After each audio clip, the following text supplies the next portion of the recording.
Yes. So starting out in the security industry in '94, it gave me the opportunity to really sink my teeth in being in a male dominant industry. It was very difficult, but being difficult made me work harder. It made me give 110, let's just say 120% of effort. So as I continue to come to work every day and being looked on because, hey, I'm a female, I start working hard. I start day after day, every 6 months, guess what? I got elevated to the next level. As I got elevated to the next level, I became a sergeant, a lieutenant, a captain, then over the human resource management team. That means I hired, I trained, I uniformed, I equipped the next leading men. So as I did that, over this period of time, I was chosen to become the training coordinator for Simon Malls. Yes, Simon Mall. Simon Mall has 193 malls all over the world. I trained over half of those malls in the United States. Elevate, open up, and transition. So yes, I was that person. My boss even told me, you know what, girl? You're the Michael Jordan of security. So that's why I call myself a security expert. And not only that, as I continue to process and elevate as a Black female in a male-dominant industry, guess what I had to do? I had to train 9, not my kind, counterparts to take my place. And I did. I trained them well. Unfortunately, they didn't have the skill set. And as I continued to train, they told me once I got finished that you had reached your glass ceiling. And once I did that, I said, okay, thank you. And I opened my own security company. Thank you.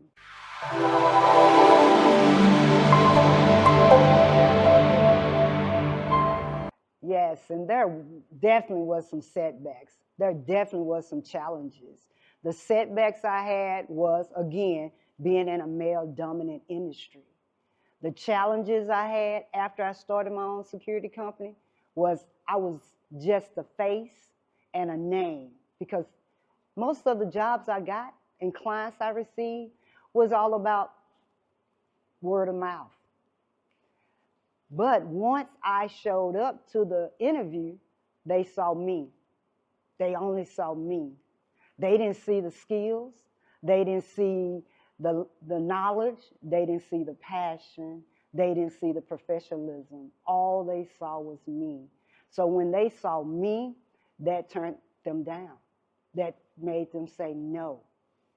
Even though I've done everything that I could to manage the skill set, to level the training, I became a licensed bodyguard.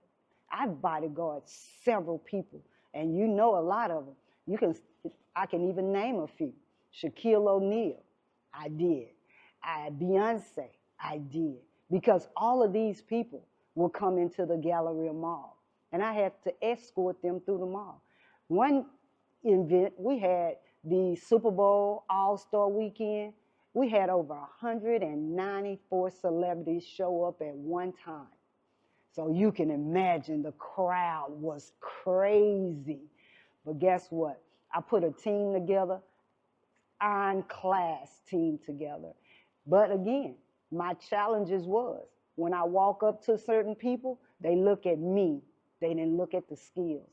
But Shaq told him one time, he said, yes, I'm 7'2". She's only 5'11". They was like, what she could do? I'm a third-degree martial artist. I have a 98% shot. And baby, I can handle me and him and anybody else.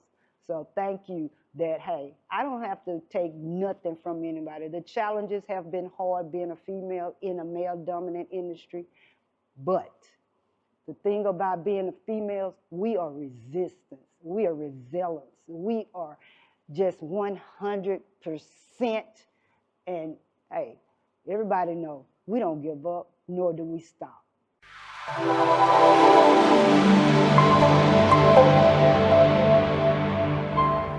One of the other journeys that I faced was as a junior in high school.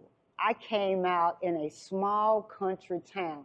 Mind you, a traditional country town where everyone lived in a two-parent home, whether it was a mother and father or grandparents.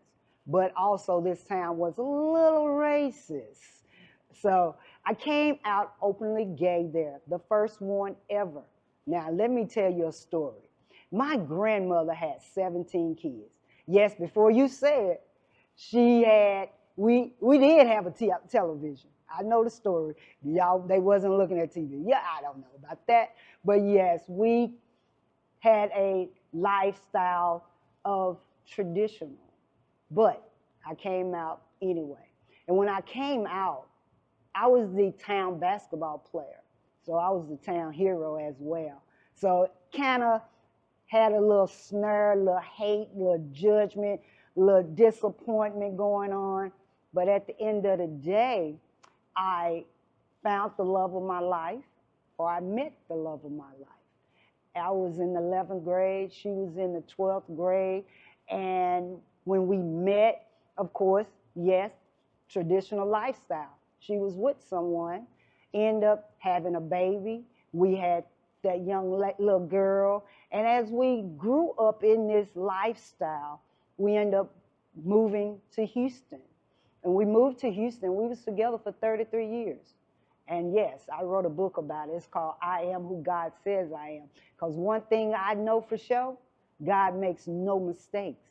So everything that he do for you and through you is a testimony for someone else.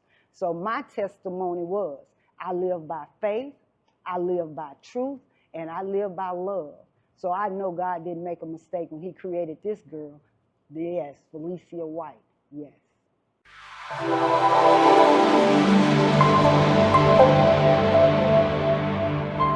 If I had to look back and think, what would I tell my 21-year-old self? I would say three things. Don't stop, don't give up, and don't quit. And why would I say that? Because life is full of uncertainties. And the thing about life is we need to focus more on personal growth, and I would say also financial literacy. But let me break down don't stop, don't give up, and don't quit. See, I didn't stop when I came out openly gay in a small country town, being judged, being talked about, and even name called. And I didn't give up while working in a male-dominant industry, giving 110% as I fast-paced through it. I didn't give up. And I didn't quit when God chose me to carry the cross with stage 4 metastatic breast cancer as I thrive each day to live. But live, I mean, life be lifing, but I be living. And one thing about me living, I take nothing for granted. I do one thing and one thing for sure. I give all grace and glory to God. Let me rewind and take you back. When I mentioned stage 4 metastatic breast cancer, yes, I will not quit. But let me just tell you a little bit about the beginning. See, most women is told, yes, go get tested, go get checked. But they also tell you, you're gonna feel a lump. I didn't. No, I had a rash, and it was underneath my breast. And this rash, I was treating it, we go to Google MD. So I went to Google MD. It said it was a baby, something like a baby rash. So I treated it as such.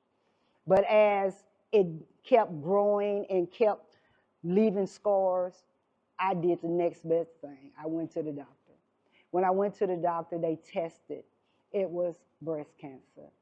And that means the fear, the pause, the thought that raced through your mind at that time, because most people look at, when they say that C word, that's a death sentence.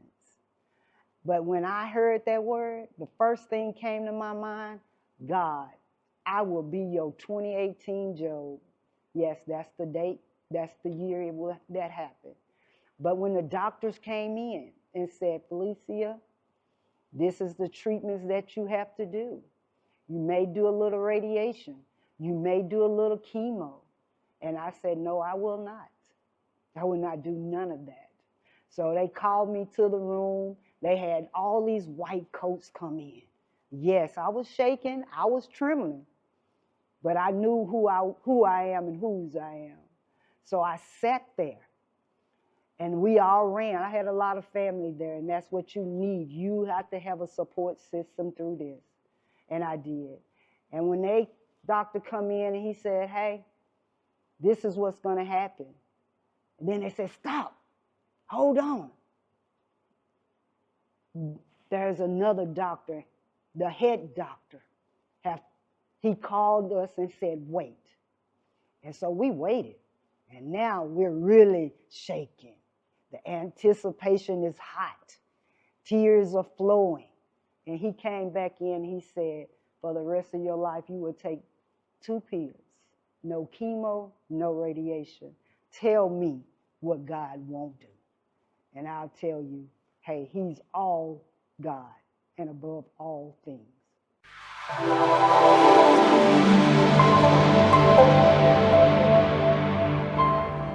Everything I have just mentioned, what am I going to do with it?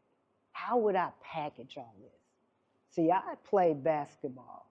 So if in basketball, you have certain things that you do, certain plays that the coach called. One of the plays he called is full court press. When he called a full court press, that means you are pressing the entire length of the court. So my pressure here is, how can I help someone else under pressure? I will help a young girl or young boy that's under pressure of coming out openly gay to his family. See, I had a story. My book came out and I had to speak at a bookstore. When I spoke at this bookstore, there was this young girl who came to me after the bookstore speaking and said, you don't know what you just did.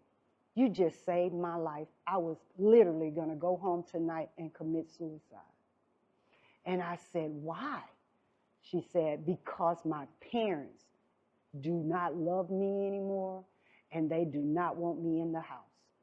And I'm only 18 years old. So that is why I'm here today, to speak to that little boy and that little girl. Yes, it may not be time to come out open for everyone because you're living in an area where you shouldn't be at a certain time and place. But wait, your day is coming. I'm also here to speak about the person that is working in a male-driven industry. Just because you're a female, yes, we may not get paid right, we may not be treated right, but your day is coming to open up your own, because the lesson that you learn is a lesson for you to move forward, because God never does anything without a plan.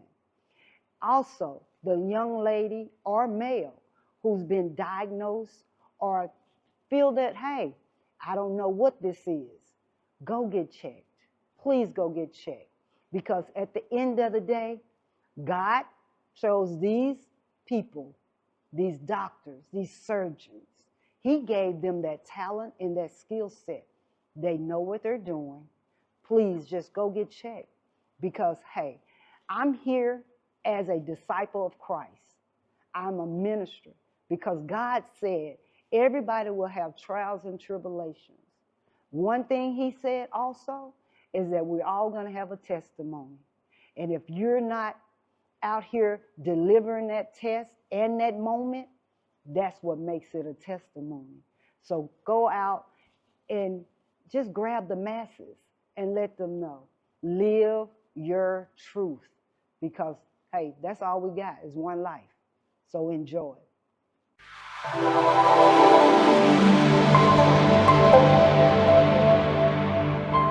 Why do companies or why do people, clients, hire our company or my company? Once I was called to secure a prominent person, a person that other people was trying to evade. And I was like, wow, how do people know me?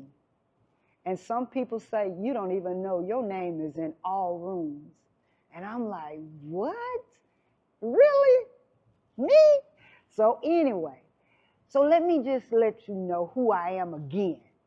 See, they called me to guard these individuals because their life was threatened. I was guarding the kids, the mother, had people on the father. But again, the question was, how did these people get my name? A lot of people say word of mouth. I take it as my company and my team, we take things personal. We love to show who we are by the passion and dedication that we have. One of the things that I do before any client, when a client call me or any company call me, I actually do the first day myself. I do the job myself because I'm still engaged. I'm still relevant. So I want to know the feeling of the client. So once I get the feeling of the client, I can teach my team how to go in and make sure that client is satisfied. Because if I can do it, hey, I know they can do it. Because if you think about it, most coaches that coach football, basketball, baseball, whatever they coach, they was a player first. So in order to be a proficient, be engaged, be educated, that all comes with putting in the work. And I put in the work. And if you want my company to guard you, your family, or your companies, call me, because that's what we do. We make sure we're there, we're relevant, and we are focused on satisfying the client.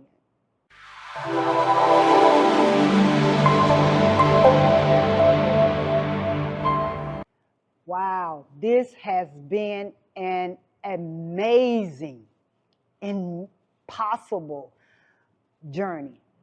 And this journey was caused of, man, Mr. Shea Brown, all hands down, 100%. And his crew, man, undeniable. All I can say is God, because there's no way the connection would ever happen without his sources and bringing these resources to me. I am very humble.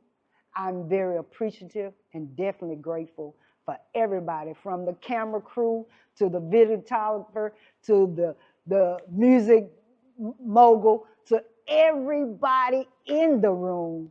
And guess what? I just want to say happy birthday to the birthday boy. But everybody here, if you have not done the documentary series for the entrepreneurs, hey, I'm just going to let you know. Travel far, wherever you coming across the waters to, this is the place to be, because they make you relevant. And here is the spot. Come out. I am definitely at all. Thank you.